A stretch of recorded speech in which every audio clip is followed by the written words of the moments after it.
Today we will dive into mixing on headphones, specifically what to look after when you're mixing on headphones. Maybe we'll touch a little bit on reverbs and decays, on target curves, on comparisons between using your studio monitors versus headphones and stuff like that. And I have two really cool engineers with me this time. So Kevin Paul and Eduardo de la Paz, both British-based engineers. Welcome to both of you. Thank you for having us. Welcome. Thank you, Rob. I've been quite impressed by your discography.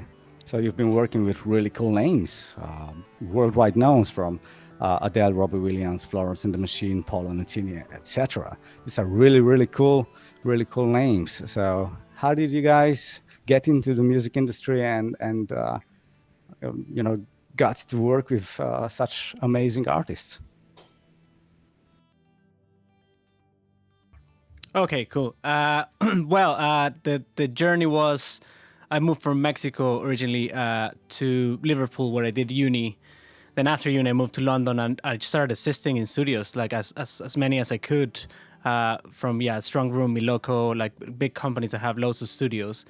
And then through those, I started working with a mixer producer called Craig Silvey, and that's when I started working on bigger projects, like Arcade Fire, The National, New Order, just as his right-hand man, assistant, and engineer, and then that kind of informed me that I really, really enjoyed the mixing side rather than recording side.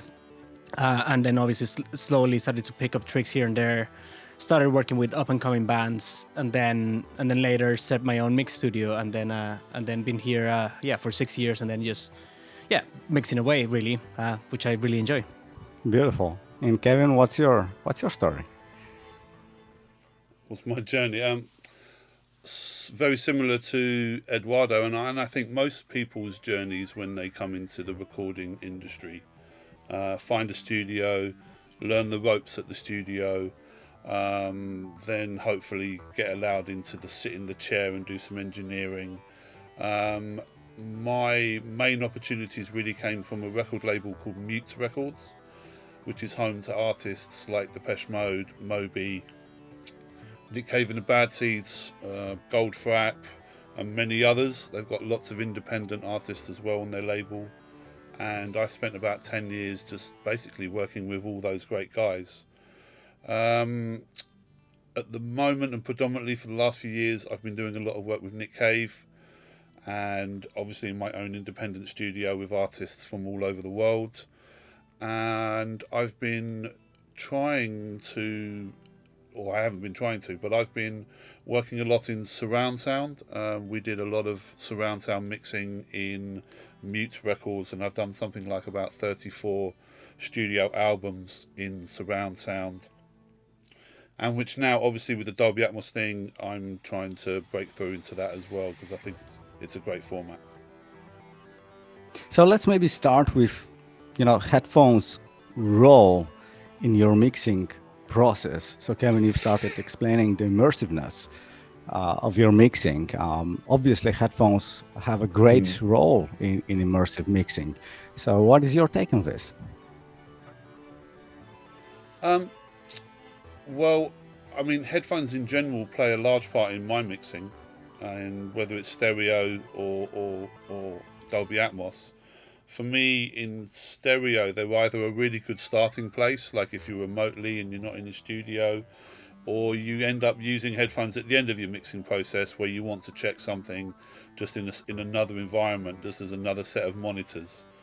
In terms of Atmos and immersive mixing, I think they're going to play a very critical role, because essentially most people have access to a pair of headphones. And for me, that seems to be, or possibly seems to be, how the majority of people will consume content in that format. Yeah, absolutely true. So, Eduardo, did you ever mix anything in Dolby or Ambisonics maybe? No, I'm primarily... Oh, can you hear me now? We good?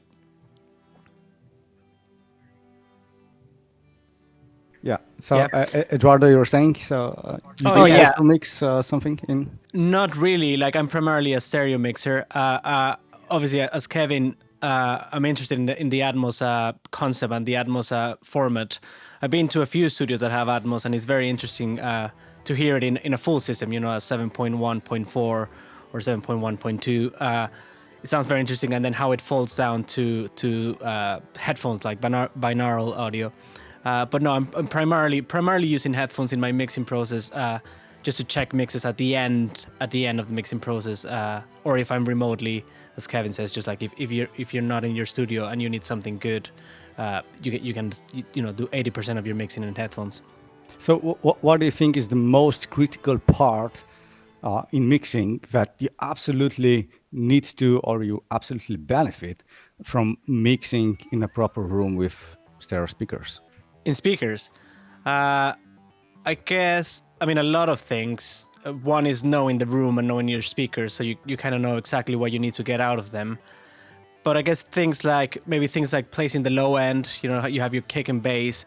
Sometimes that can be tricky in headphones. Well, in speakers, if you know your speakers and you know your room, instantly you know, like, okay, this works, this doesn't work.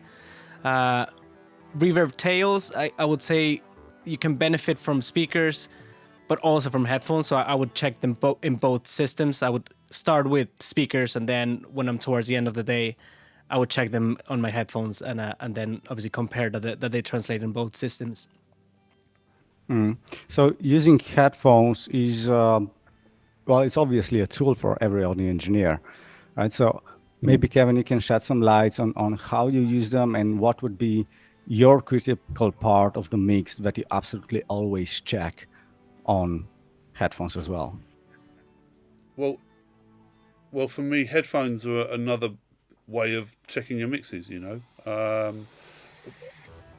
Technology's obviously got a lot better. So years and years and years ago, there were very few options for speakers. There were very few options for rooms. There were very few options for headphones themselves. But technology now has allowed us to kind of mix anywhere. And for me, headphones have always played a part in my mixing. Whether that's just checking the low end, like Eduardo referred to, or just checking the overall balance of the mix. When you're comfortable with your headphones, they're like another pair of monitors in the studio.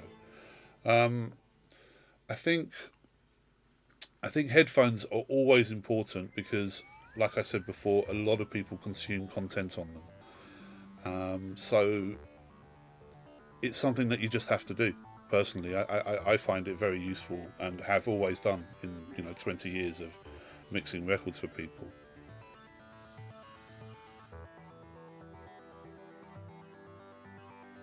Now, when it comes to spaciousness of mixing, right? We always talk about let's have some more air, let's have some more spacious mix, more clarity, etc. Right?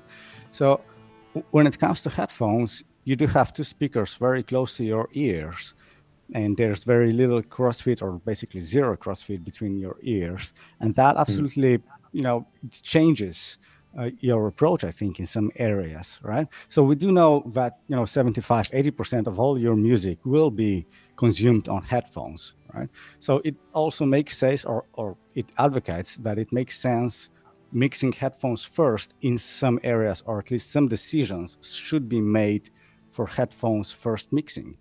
And I'm wondering if you if you give it any thoughts, or do you approach that? Do you consider this aspect that some things will sound better in headphones if you mix them for headphones from scratch? I don't necessarily think that is the case. I think as a mixing engineer, you're trying to get a broad consensus across all the ways that people listen to music. I think if you try to mix things solely for computer speakers, you're not going to get the translation on a big stereo speakers, for instance. And I think the same would apply that if you tried to mix your music for, let's say, Apple Buds, I don't necessarily think they're going to sound great on OLLO headphones, for instance. So I think as a mixing engineer, maybe Eduardo would offer some input on that. You're trying to get a broad consensus across a range of mediums. Yeah, you do, but How they're or why still. you do that, I don't necessarily. Yeah, no, I think I agree. I don't think. Yeah, I don't think I would mix for headphones or mix for speakers or mix for laptop speakers, for example, or for phone speakers. I think, yeah, as a mixer, I agree with Kevin. You kind of do your best in whatever environment you have, being headphones, speakers, or both, in order to create a mix that will translate in all of those formats. Yeah, I think headphones are a tool to get there, to get the best sounding mix, because you got a different set, a different system that you can check them. But I wouldn't mix for headphones or mix for speakers. I would just mix the best way I can using all the tools that I have, at my reach. Absolutely. Yeah. So when it comes, consumers usually listen on colored, whatever system they use is always colored, or even if it's just computer playback, right? So this opens up the question that you'll find on many forums, and I'm sure you both are very familiar with. Is it comes down to target curves, or it comes down to what is the ideal specs for a room or ideal specs for the headphones, right? So there's a lot of topics, and you can learn a lot about room treatment and how to measure a room and what it should kind of sound, right? And when it comes to headphones, there's a lot less on this topic. So how did you two approach exploring the headphones monitoring system? Well, I guess for me, headphones should be as flat as possible. Like you can see here, there's two pairs of speakers, one slightly different than the other, but I know what one does different from the other one. But when I'm gonna either mix on headphones or check my mixes on headphones, I don't want headphones that are gonna color the sound. I want something that is like a true translation of what I've been doing in my room for the last 5-6 hours. So yeah, like headphones that are gonna put a curve on the low end or on the top end, it's a no for me. But yeah, I don't know. That's my opinion on it. Yeah. What were you? Go ahead, Kevin. Yeah, I'd agree. You want flat sounding headphones for a start. You also want headphones that are comfortable and that you can listen to, should you want to, for a long period of time. And I think also you want things that you like and you feel comfortable with what you're hearing. I think a lot, my ears are different to Eduardo's and different to yours, Rock. But at the same time, you want something that, as a product, in much the same way monitors are chosen, you want a product that you feel that you trust. And for me, this is like probably the number one factor when it comes to maybe choosing a pair of headphones.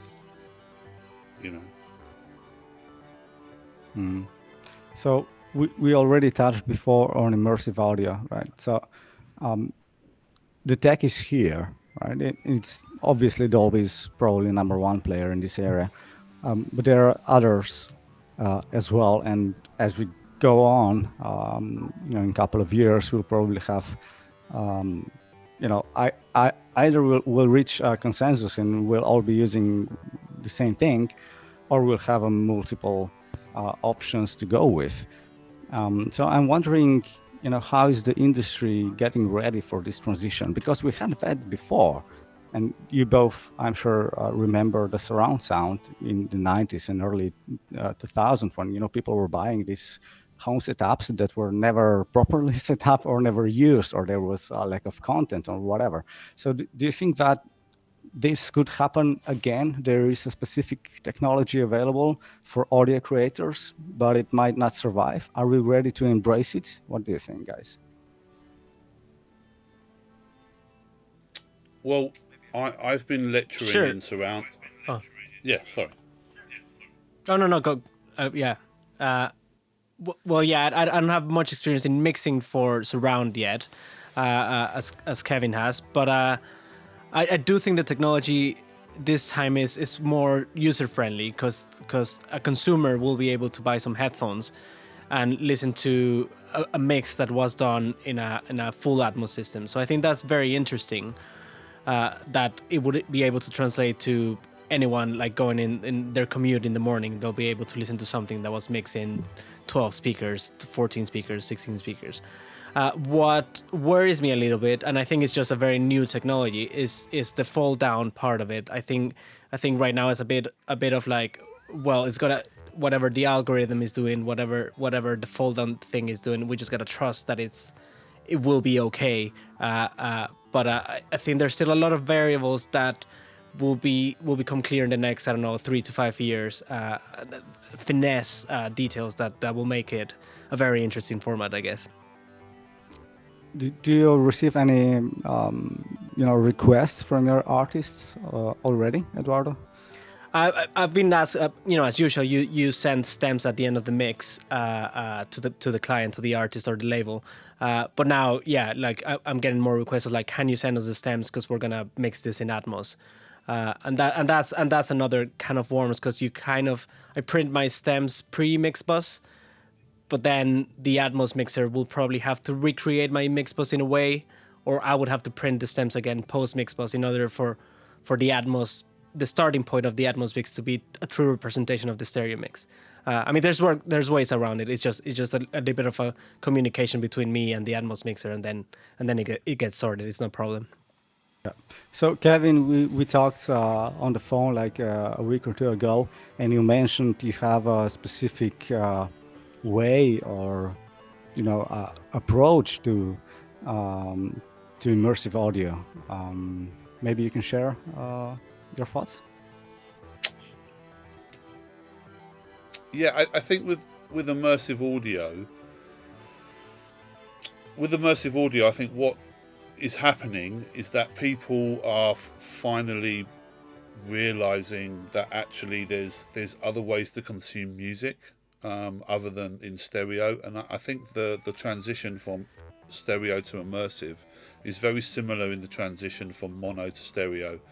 And mono to stereo took 20 odd years for it to really kind of shift all the way over to stereo, and I think it's going to be the same kind of thing for immersive audio. And in fact, if you think about it, you mentioned earlier the surround sound kind of push in the 2000s, and here we are like 15-20 years later, we're having another push into immersive audio.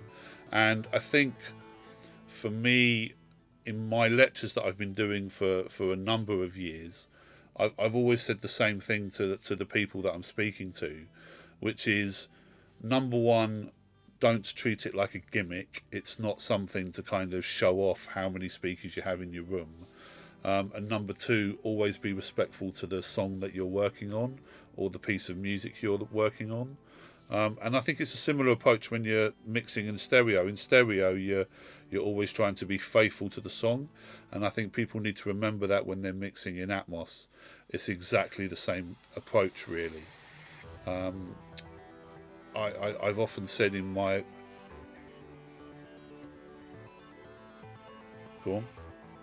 Yeah, I was just trying to comment on your thoughts, since we were visiting Synchron Stage in Vienna a while back, and we talked to their engineers there, and we experienced the full-blown Dolby Atmos with a demo song from Dolby, and it is a different experience without a doubt, but it's also a little bit confusing.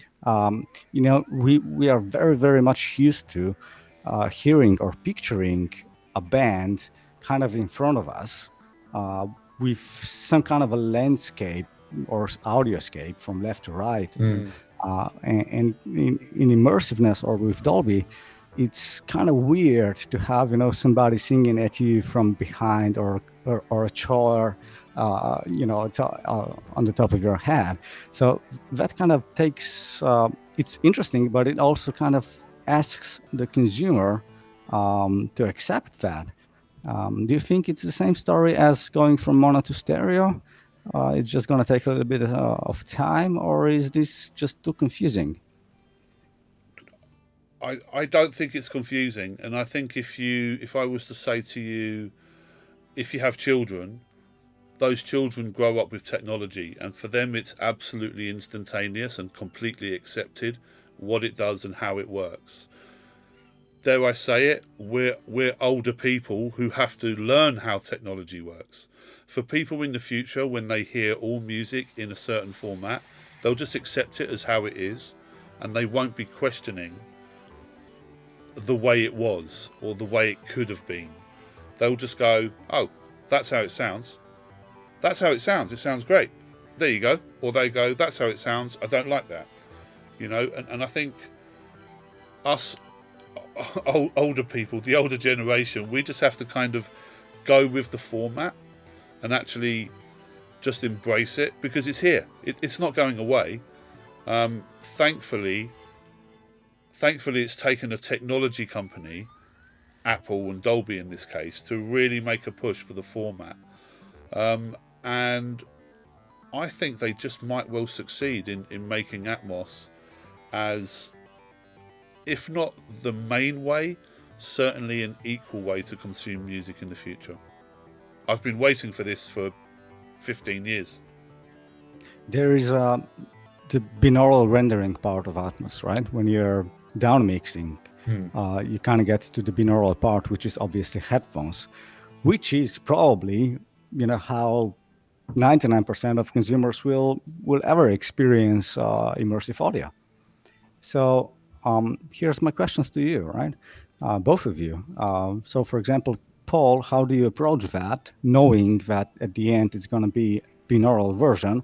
And for you, Eduardo, you didn't mix in that yet, but approaching or upgrading your studio going forward, will you consider going full specs, for example, Dolby Atmos 714 or whatever speakers, or will you consider trying to learn your environment just using headphones? So maybe Eduardo, you can start. Sure. Well, at the moment, because the technology is so new, and I'm primarily mixed stereo, won't be upgrading. But if I were to get into Atmos mixing, I would definitely try to get the specs, you know, as high or as good as possible, because I have seen or have heard of a lot of so-called Atmos mixers that they do everything on headphones, and I think you at least have to start, you know, on a treated room, and then you can fall down to binaural, and that's absolutely fine. My only concern with the format, and maybe Kevin that has done more of this than me, is the folding down from a full Atmos system to a binaural. Right now or it's not easily available. Like, what does it actually happen? And I think us as engineers should be very concerned at what happens to the audio. Is it just a bit of EQ? Is it a bit of phase, comb filtering? It just seems to be a bit vague at the moment. What actually happens to the audio when it falls down? You know, what happens to the bed? What happens to the objects? And should we just assume that it's going to sound okay? And that's the part that I'm not 100% sold on it yet. I think all of those are valid points, Eduardo. In terms of the binaural aspect of the fold down of the mix, you have options on how to place those objects on the bed.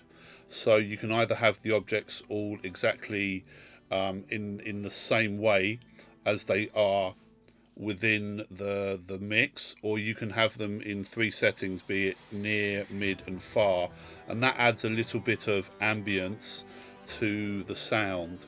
The good thing about binaural as a format is that it's being developed all the time in terms of how to improve that aspect of spatial audio or immersive audio.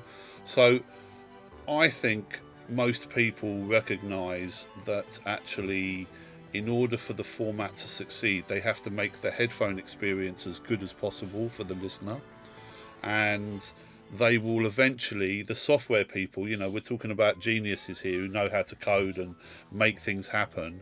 Those guys will work out how to make the presentation as best as it can. I think one of the good things is that they're consulting with lots of music people. They're consulting with people like yourself, with rock, like myself, and they're actually trying to say, how can we make this a better experience? And for that, for me, will be the real test is really. And I think eventually it'll get there. You know, 3 to 5 years, I think kind of Rock's suggested. And I think over that time, you know, things are going to move really quickly within the space. I'm fairly certain of that, because I think it's going to move quickly because people are putting the right amount of investment into the medium. Back in the days of the surround formats in 2000, you had Sony putting money into it and maybe a few other people. But really, you were dependent on people having 6 speakers in their house. Now, with the Dolby Atmos and immersive audio, you're not dependent on 6 or 11 speakers. You're dependent on people just having a pair of headphones, and everybody's got a pair of headphones. I'm very excited about it, really. Yeah, that's really cool. So, guys, we are kind of running out of the time we have reserved for this podcast. As always, this one is distributed by the Headliner magazine based in UK. So do you guys know? Yeah. I've heard of Headliner, yes. Yeah. It's a good magazine.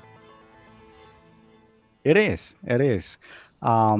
I want to say thank you for participating. I wish we could talk longer, and I think that this debate could be hours straight on. But we do need to stop over here, and hopefully we'll do it again sometime, and maybe dive into more into your mixing approaches and the musicality. Now we've been talking about technology all this episode. We didn't touch on anything musical, basically. Well, let's just finish up with the last question, or something that I've noticed working with our community. Everybody knows great artists, right? We all understand who Paolo Nutini is. We all know who Adele is. We all know these kind of things.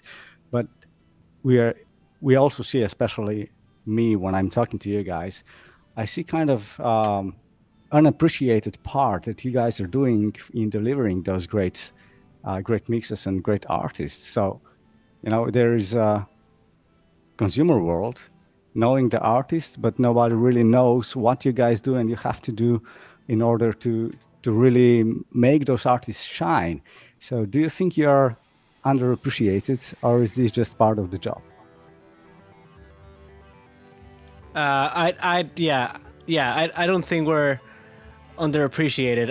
I think if you get into the world of engineering, mixing, even producing, I think we're at least I'm not in it for the fame or for the attention.